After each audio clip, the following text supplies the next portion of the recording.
You can buy books by my podcast guests and find other recommended arts and crafts techniques books by visiting uk.bookshop.org/shop/creativityfound. Don't worry, I've popped a link in the show notes. Plus, by buying from my shop, you'll be supporting this show with a little bit of affiliate loveliness. Thank you.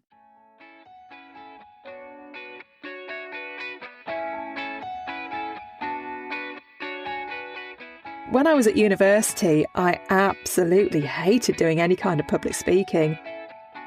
Amongst these things that I was analysing, these glues that had stuck arrowheads onto shafts, were also these finds that were in the form of lumps of tar that had human tooth impressions in them. And people had sort of half-jokingly referred to this stuff as being prehistoric chewing gum. And I wrote an article about prehistoric chewing gum for a magazine called British Archaeology.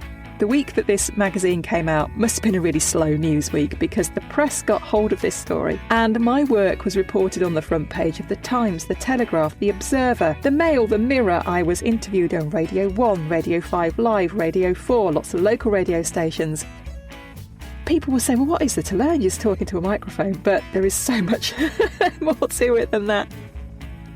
Hi, I'm Claire, founder of Creativity Found, a community for creative learners and educators, connecting adults who want to find a creative outlet with the artists and crafters who can help them do so, with workshops, courses, online events and kits. For this podcast, I chat with people who have found or refound their creativity as adults.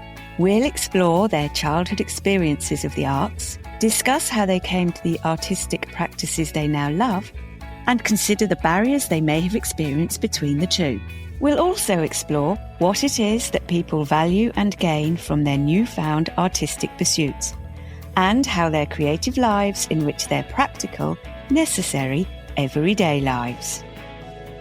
This time I'm chatting with Liz Drury. Hi Liz, how are you? I'm very good, thanks for having me. You're very welcome. Start by telling us what your creative practice is, please. I am a voiceover artist, which I've been doing for the last 11 years now.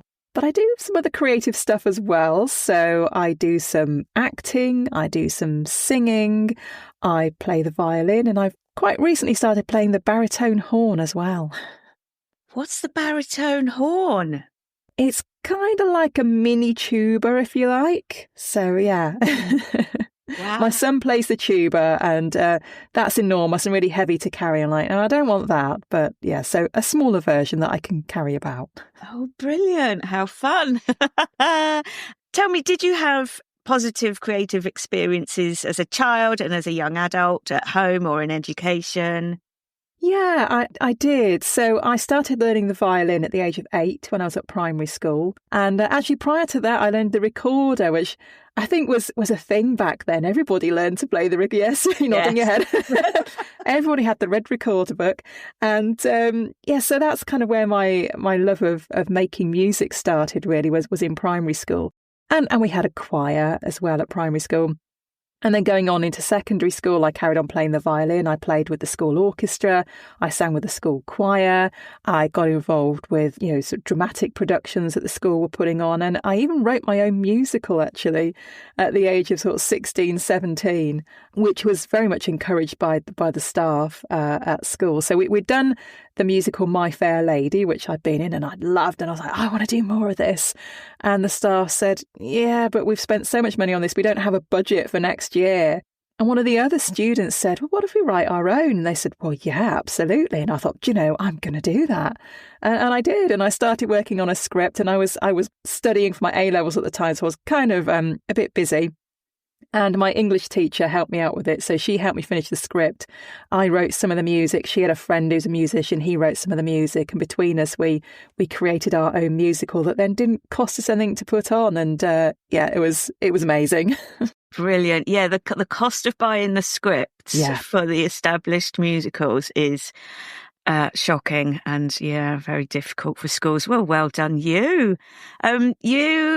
So you went to university. What did you study and did you know what you wanted to do next? No, I can't say I knew what I wanted to do next. I went to university initially to study physics. At GCSE level, I was one of those kids that was good at everything, and I could have done any of those subjects at A level.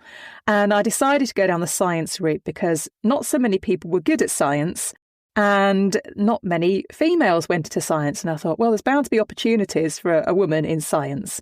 So I did maths, physics, chemistry, and I also did AS level German alongside that.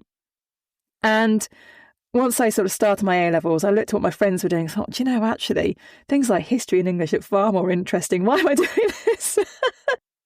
Anyway, I did my A-levels and I went on to university to study physics. And the maths that we had to do as physicists was really difficult. Even though I'd done A-level maths, I hadn't done further maths, and it was kind of assumed that you would have done. And so the maths was just going over my head. And at the end of my first year, I did my exams, passed the physics part, failed the maths part. And they said, well, look, your physics is okay. So if you want to carry on, that's absolutely fine. But if you want to change course, now is the time to do it. And I thought, yeah, I'm going to change course. And my roommate was studying archaeology. And what she was doing always looked far more interesting than what I was doing. So what I could do, I was a student at Durham. And Durham offered a course that was called Natural Sciences, which meant that you could kind of pick and choose different sciences to put together to create your degree package. So I carried on with the physics because I kind of had to, otherwise I would have had to start again, and I really didn't want to start again. So I continued to do physics, but I did archaeological science alongside it. And then I really enjoyed doing that. And after that, I then went on to Bradford University, where I did a master's and then a PhD in archaeological science. Still wasn't really sure what I wanted to do. At the start of my PhD, I thought I wanted to be an academic. And by the end, I knew that I didn't. I looked at what my supervisor was doing and thought, no, I don't want your job. He was constantly sort of having to justify his existence by applying for grants to keep his research going, on top of all his teaching and preparation work. And I thought, yeah, that looks like a lot of work. I don't want to do that.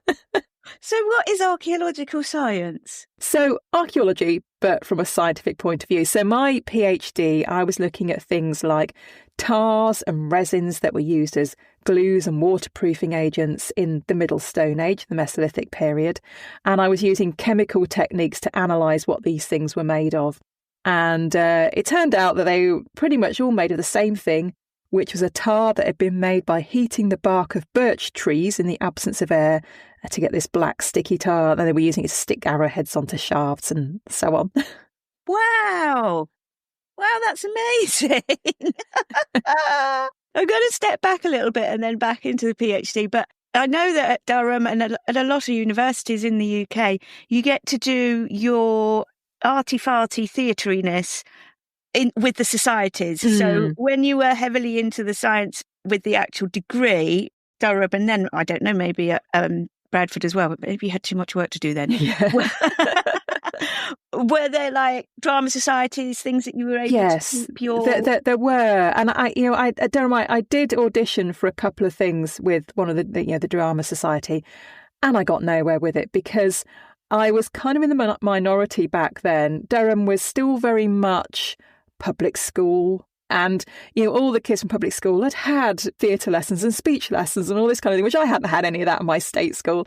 And so I was up against these people who knew exactly what they were doing, and I didn't stand a hope really. So I didn't do any sort of drama kind of things. I did join the college choir, so I did do some singing while I was there, and I'd taken my violin with me, but I actually never picked it up.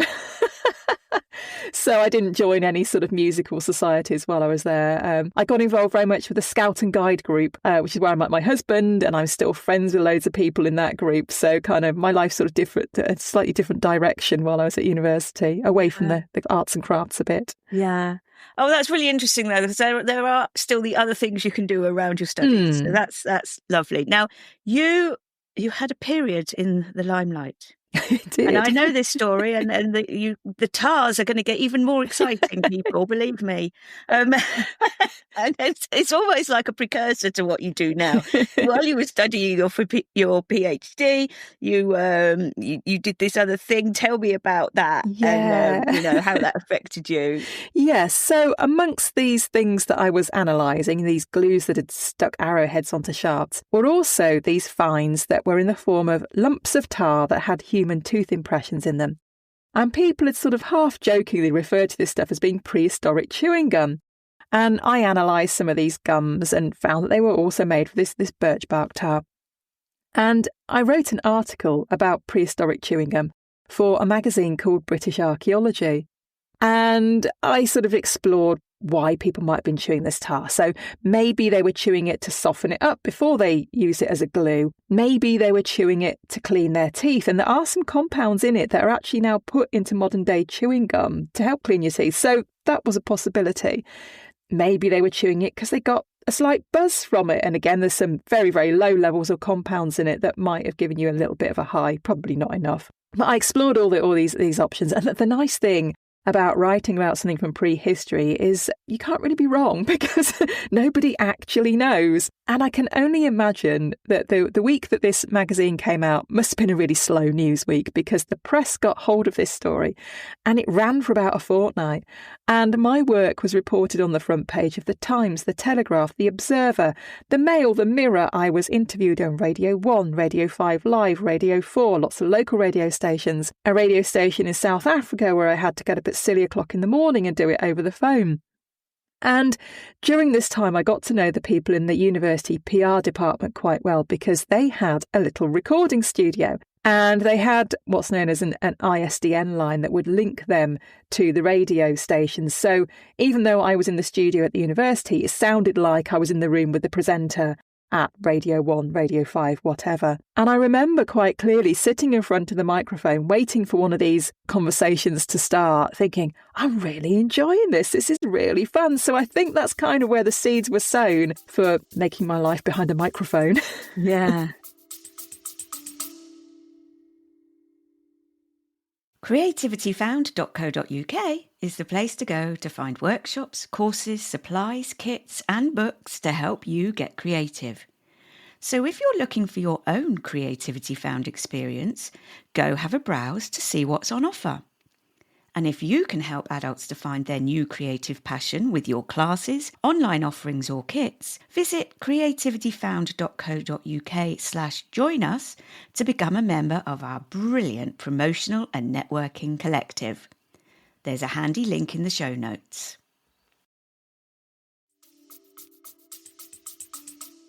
Yeah, but it didn't happen straight away. When you decided you didn't want to be an academic and you'd already met your husband to be, I believe, at this point. Yes. So what then happens in your life? Because oftentimes it's not necessarily choices that you make. Sometimes it's a matter of this happened, so I did this. Is that kind of what you would do? Yeah. So towards the end of doing my PhD, my husband-to-be, as he was back then, had been working in the Netherlands for a couple of years.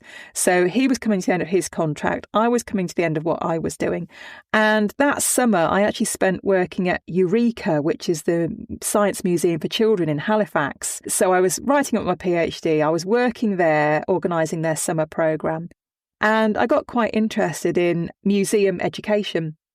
And so we got married in the September. In the October, my husband got a job at the place where he still is, a chemical company which is on the Humber Bank in North Lincolnshire. So we moved to this part of the world. And because, the museum thing was what I was interested in, I wrote to all the museums in the area. And there's really not that many in this part of the world, I have to say, saying, I'm interested in museum education. Are there any opportunities? And there was nothing, absolutely nothing going on around here. So my husband's HR manager knew that we were new to the area. And he said to my husband, tell your wife to come in and have a chat with me, because he says, I know lots of people in the area. Maybe I can help her find something to do. So I went in, I had a chat with this guy, and he said, well, what are you interested in? I said, well, I was interested in museum education, but I've explored that and I know there's nothing happening. And he said, well, what else are you interested in? And I said, well, maybe something along the sort of media or PR lines. And I told him the story about the prehistoric chewing gum. Oh, right, he said, I can introduce you to a friend of mine who runs Channel 7, which is the local cable TV station for North and North East Lincolnshire, based in Immingham. And I thought, wow, who knew there was a TV station in Immingham, like all places? It's like the back end of nowhere. And anyway, he introduced me to this guy, John Trevitt is his name. And John showed me around the studio and I was blown away by this place. It was amazing. They were using top-of-the-range equipment, the same things that the BBC were using at the time. So they'd had all this money put into it, but there was very little money to actually pay people to run the place. It was run on a shoestring. And so John said, "Oh, what do you think?" I said, "Wow, it's amazing. I'd love to work here." And he says, "Yeah." He says, "Unfortunately, I haven't got a job that I can offer you. But if you want to come as a volunteer, you'd be more than welcome." And I thought, well, what a great way to get to know what's going on in the local area by working at the local TV station. So I started off volunteering 3 days a week. And after I'd been there a few weeks, the job of receptionist became available. And John said, "Do you want it?" And I thought, well, I feel a little overqualified with a PhD to be a receptionist, but I'm doing this now and I'm not getting paid. So I might as well say yes and actually get some money for what I'm doing. So I accepted the job. And after a couple of months, they announced they were going to have auditions for new volunteer presenters. Volunteers because the place was run on a shoestring. And I remember that morning getting up and mentioning to my husband, "Oh, this is happening at work today." And he said, "Well, you can have a go at that." I said, "Well, I haven't put my name down and I know the schedule is full. Loads of people want to be a volunteer presenter on TV." And he said, "Oh, that's a bit of a shame." He said, "I think you would have been good at that." Anyway, I got to work and it started to snow and it snowed really heavily. And so all these people that had made appointments to come and do their screen tests couldn't come. They couldn't get there.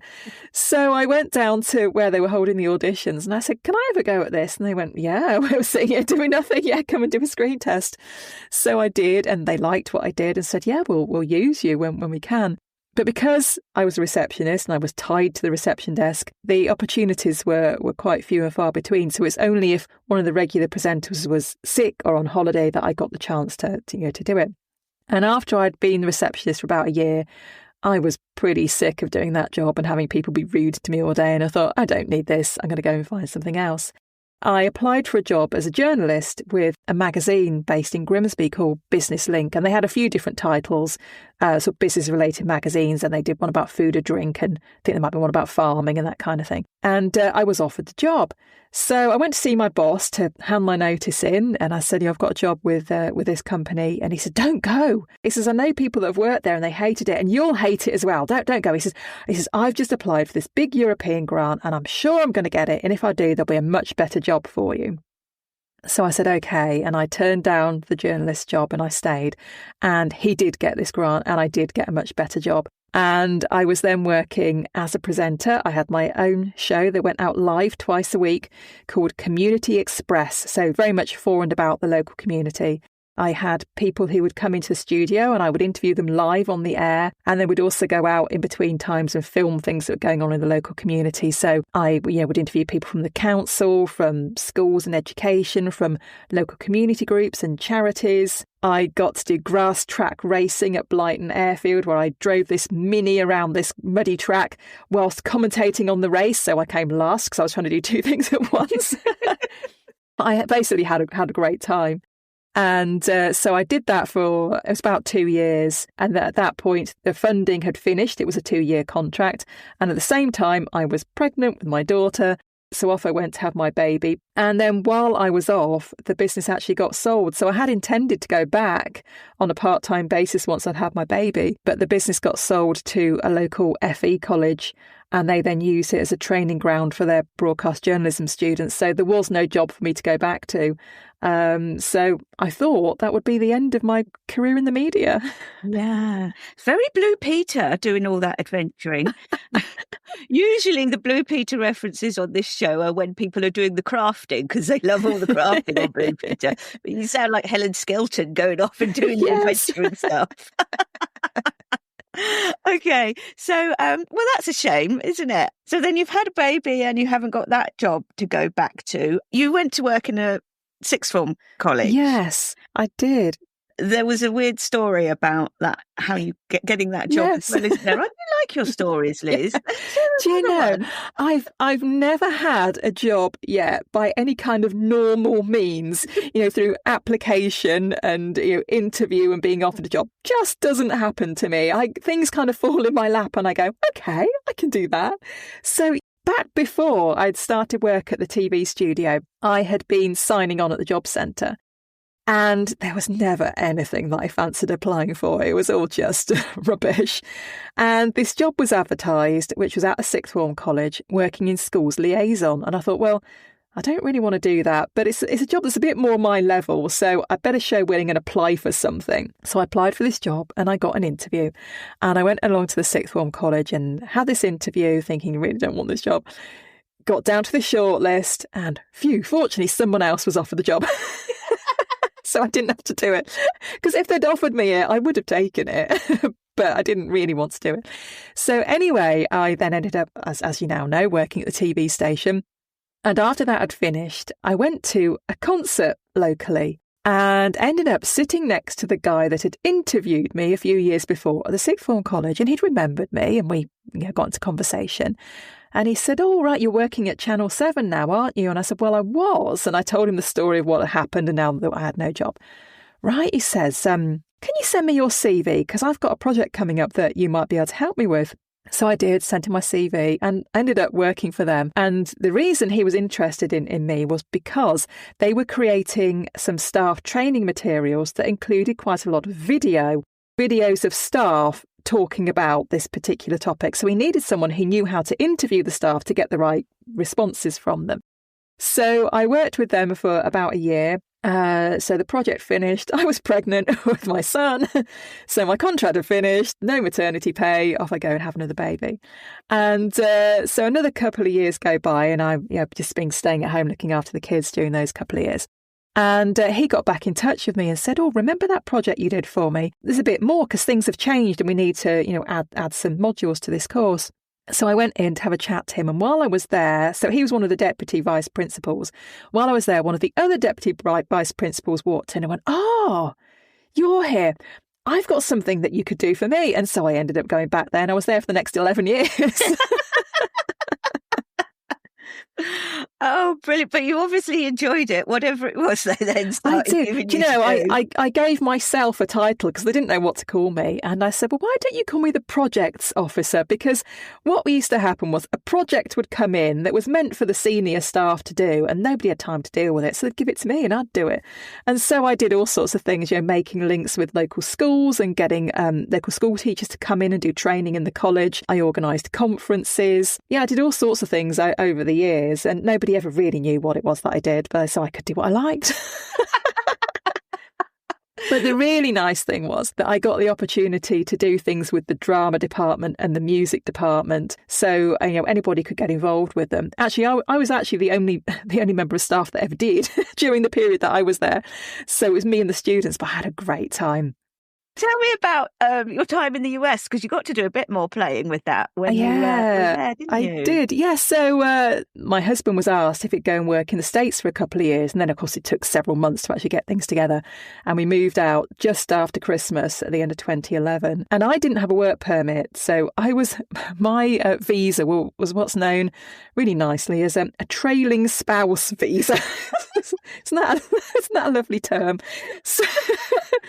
So I wasn't allowed to work, at least initially. I had to have lived there for 3 months. I had to apply for a work permit, jump through a load of hoops if I wanted to go to work. And I didn't do that to start with because I thought, well, who's going to employ me? I've got no support network here, so I've got no help with childcare. I need to go back to our house, because we kept our house in North Lincolnshire for a good 3 weeks in the summer to just kind of keep on top of the paperwork and all that kind of thing, and see people, see family. And the Americans don't get that much holiday. I thought, I'm not a good bet. No one's going to take me on. And I went along to a coffee morning for expats, all ladies, many of whom had husbands who also worked at the same company that my husband worked at.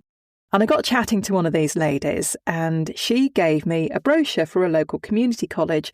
And she said, I've done several courses through this college and I've really enjoyed it. And maybe that there might be something in here that you might be interested in. So I took this prospectus home and had a look at it. And they were offering courses in acting. And I thought, well, that'll be fun. So I went along and I did 2 courses. For any American listeners, this will make sense to them. I did Acting 111 and Acting 112.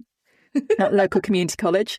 I also joined the community chorus and sang, and I got involved with a production of a play called Our Town by Thornton Wilder. And they said, "Can you do an American accent at the audition?" I said, "Well, I can, but don't laugh at me." And they went, "Yeah, okay, we're going to give you a part where you can use your British accent."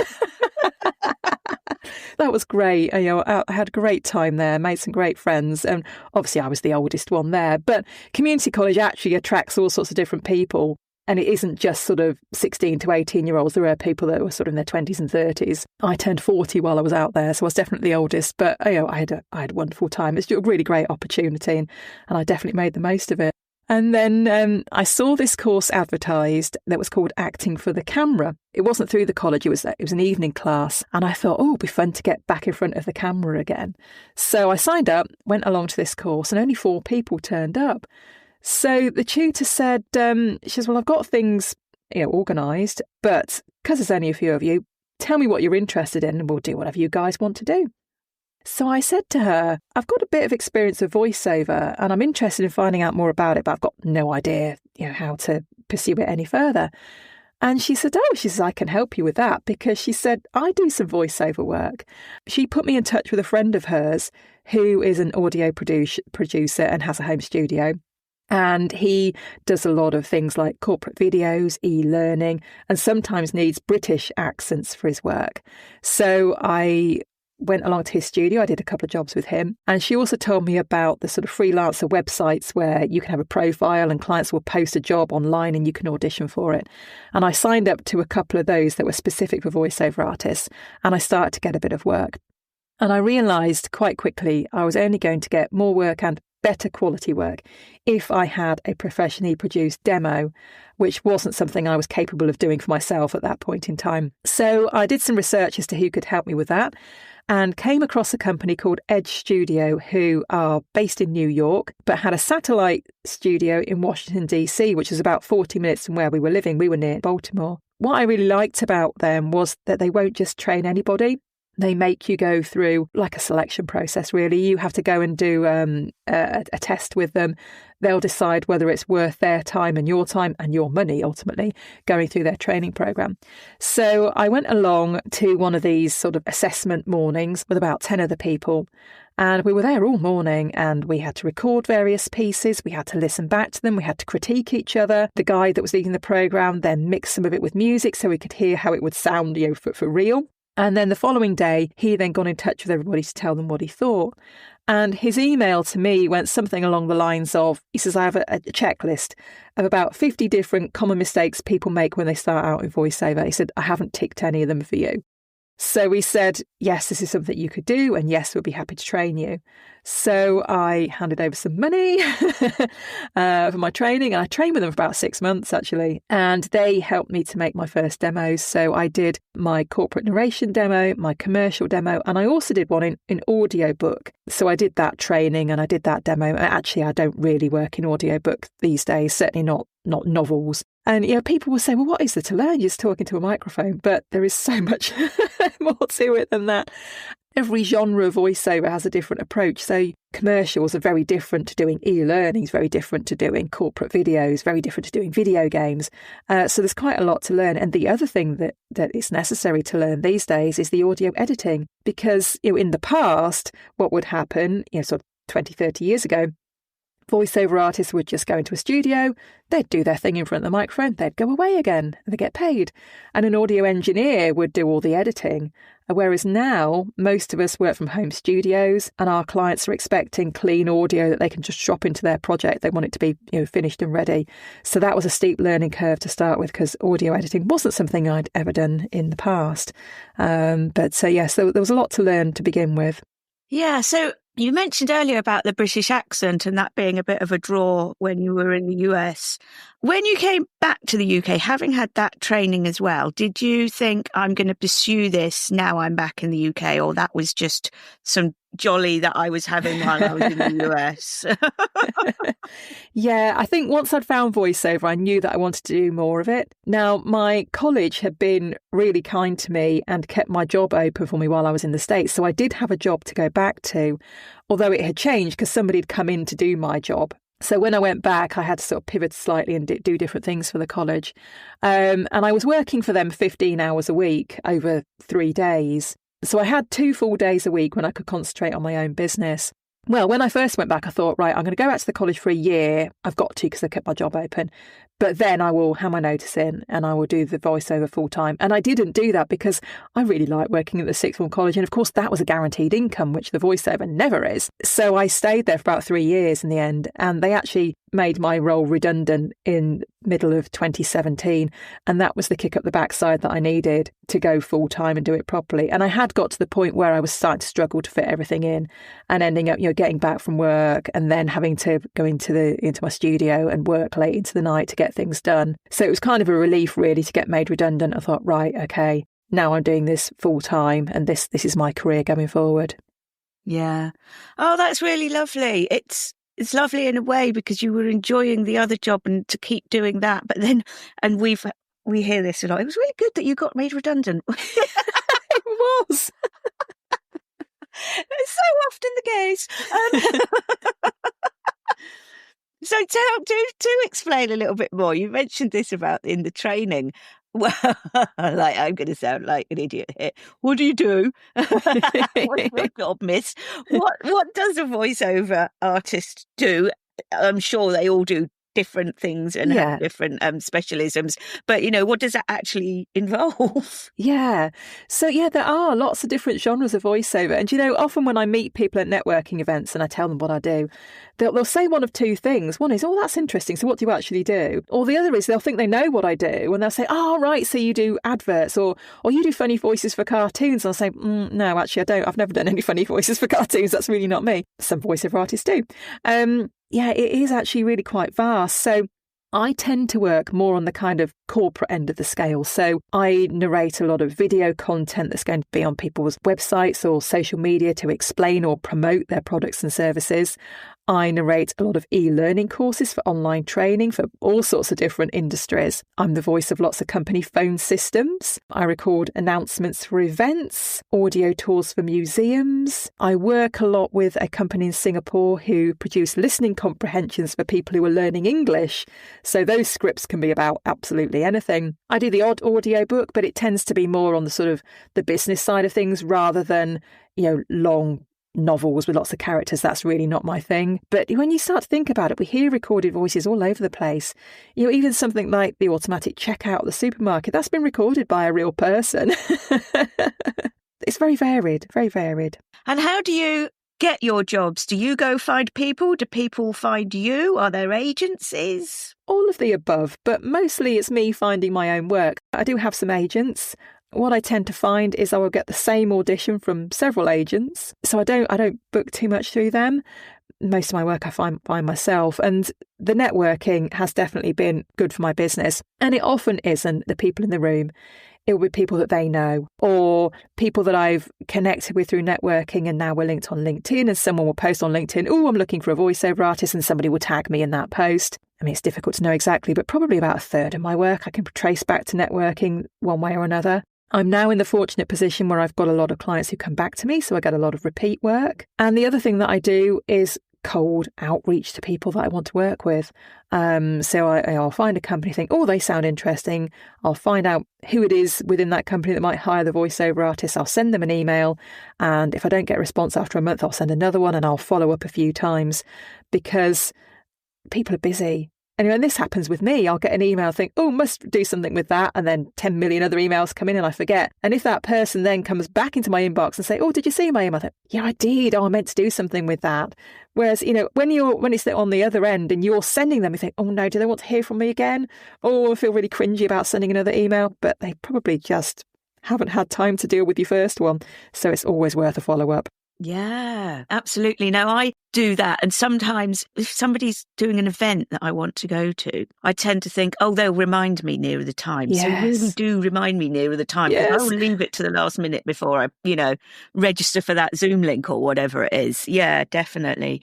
You've talked a bit about doing the other things around this. You've picked the violin up again. You've started playing. Oh, what was it called? The baritone horn. Yeah, I did retain it. I can visualise it. Baritone horn. How do you feel your creative endeavours in whichever one you're kind of thinking of, benefit the rest of your life or, your everyday life and the work and the well-being and everything else we have to deal with? Yeah, I think it all kind of links together. So this afternoon I'm going to a choir practice, and I know my voice will feel really good after I've been there because, I've been singing, then makes you speak better. There's a link there. And I do other things where I'm using my voice. So yesterday I was at our local primary school doing an assembly. I belong to our local church and I'm often sort of leading services, and I'll stand up at the front because I'm not afraid to use my voice. And, I never used to be like that. When I was at university, I absolutely hated doing any kind of public speaking. And, when you had to stand up in a tutorial and speak to about 5 other people, I would be as red as beetroot and thinking, oh my God, this is just awful. I'm not making any sense. And then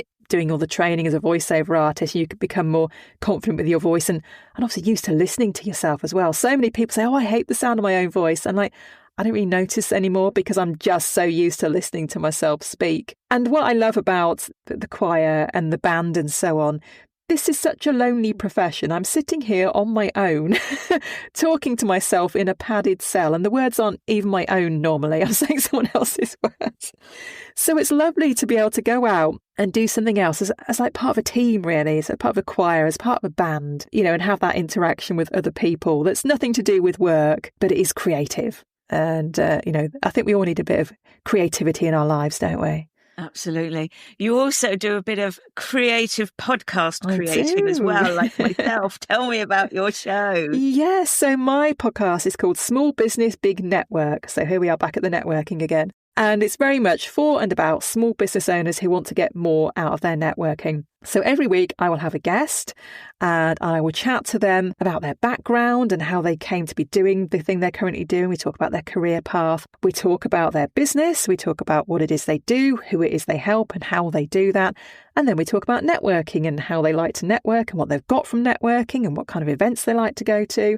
And so it's a very simple format, but that's been going for over 3 years now. Wow, good work. What about thoughts, aspirations for the future? Is there anything particular you would like to do? There's certainly something I would like to do more of. The things that I really enjoy are the things that are to do with heritage or history, because of my background, probably in archaeology. So I love doing things like the museum audio tours or guided walks around historic cities. And I've recently just recorded an audio tour for a big church near Bristol called St Mary Redcliffe. And they found me through my website and they typed in voiceover artist and heritage and my website came up. And so what they were looking for was they already have a tour that they do with a physical guide. Somebody takes you around the church. So they wanted something where people could do it on their own through an audio tour. And so they sent me the script and I've recorded it. And it was just lovely because I was talking all about the stained glass windows and the stonework and so on. And I really love that kind of thing. So I'd love more in, sort of that vein, whether it's other churches or whether it's castles or other tourist attractions. So that's what I'm going to try and get more of and maybe tweak my website so that more people find me if they're looking for a heritage voiceover artist. Well, yeah, I mean, that's your SEO in action there, isn't it? Brilliant. They searched and they found you. That's really good. It does work sometimes. Sometimes. All this hard work we put in the background. That's been really lovely to chat, Liz. How can people connect with you? So I'm quite easy to find on social media, particularly LinkedIn. If you look for Liz Drury or Liz Drury voiceover, then I'll come up. And my website's very simple. It's lizdrury.co.uk. Lovely. Thank you so much. Thank you. I hope you enjoyed this episode. If you did, perhaps you'd like to financially contribute to future episodes at buymeacoffee.com/creativityfound. There's a link in the show notes. If you are listening on a value for value enabled app, such as Fountain, True Fans, or Podcast Guru, feel free to send a few sats my way. And if you have no idea of what I'm talking about, you can find out more by listening to my sister podcast called Podcasting 2.0 in Practice.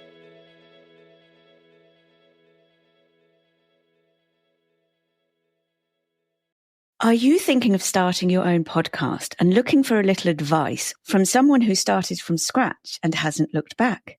That's me, by the way. Then book a podcast startup sanity check with me so we can work together to clarify and simplify the process of starting a show.